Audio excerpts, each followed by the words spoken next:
اتحاد بین المسلمین ملت کی حیات اور کفر کی موت ہے۔ کفر مسلمان کے مقامات و القابات سے نہیں، اتحاد سے لرزتا ہے۔ اتحاد کفر کے لیے موت کا پیغام ہے۔ نہ مانو تو کر کے دیکھ لو۔ بندے آتے رہیں گے، جاتے رہیں گے، عدلتے رہیں گے، بدلتے رہیں گے، اتحاد بین المسلمین کا نعرہ کبھی نہیں بدلے گا، بلند سے بلند تر ہوتا رہے گا۔ بے شک یہ نعرہ اسلام کی جان اور ملت کی آبرو ہے۔ اتحاد دانش کا نچوڑ ہے۔ دنیا بھر کے دانشور اتحاد کے حامی اور انتشار کے مخالف ہیں۔ دنیا کا کوئی دانشور اتحاد کی مخالفت کبھی نہیں کرتا۔ دانش کا حاصل تو ہے ہی اتحاد، جہل بھی انتشار کی تائید نہیں کرتا۔ سلوک کا مفہوم اتحاد ہے، اتحاد سلوک کا مفہوم اور دانش کا نچوڑ ہے۔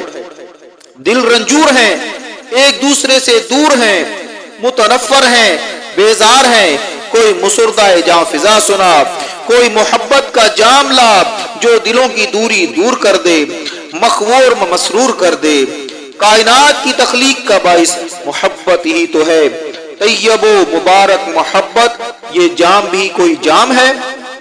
دل توڑنا بازیچہ اطفال اور جوڑنا عزم الامور ہے۔ دین کا پیغام ایک دوسرے سے محبت اور خیر خواہی ہے۔ اتحاد میں محبت اور اتحاد ہی میں خیر خواہی ہے۔ محبت کر، خیر خواہ بن اور دنیا پہ چھا جا۔ محبت کے نغمے سناتا چلا چل، جو روٹھے ہوئے ہیں مناتا چلا چل۔ دلوں کو بساتا لبھاتا چلا چل، چلا چل مسافر چلا چل چلا چل۔ اپنے لیے نہ سہی، اللہ تبارک و تعالی عز و جل کے لیے متحد ہو جا۔ حضور اقدس صلی اللہ علیہ وسلم کی دائم و قائم نبوت و رسالت کے لیے متحد ہو جا۔ ملت کی بقا کے لیے متحد ہو جا اور ضرور ہو جا۔ بے شک اتحاد وقت کی اہم پکار ہے۔ جور و ستم کو مٹانے کے لیے متحد ہو جا، مظلوم کی حمایت کے لیے متحد ہو جا، اپنی کھوئی ہوئی عظمت کو دوبارہ حاصل کرنے کے لیے متحد ہو جا۔ دنیا کے کونے کونے میں اسلام کا پیغام سنانے کے لیے متحد ہو جا۔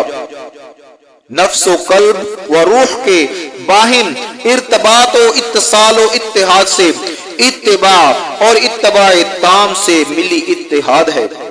تیرا کوئی خیال، تیرا کوئی قدم، تیرا کوئی فعل، تیرا کوئی قول، تیرا کوئی حرکت ملی اتحاد کے خلاف نہ ہو، کسی بھی انداز میں اور کبھی نہ ہو۔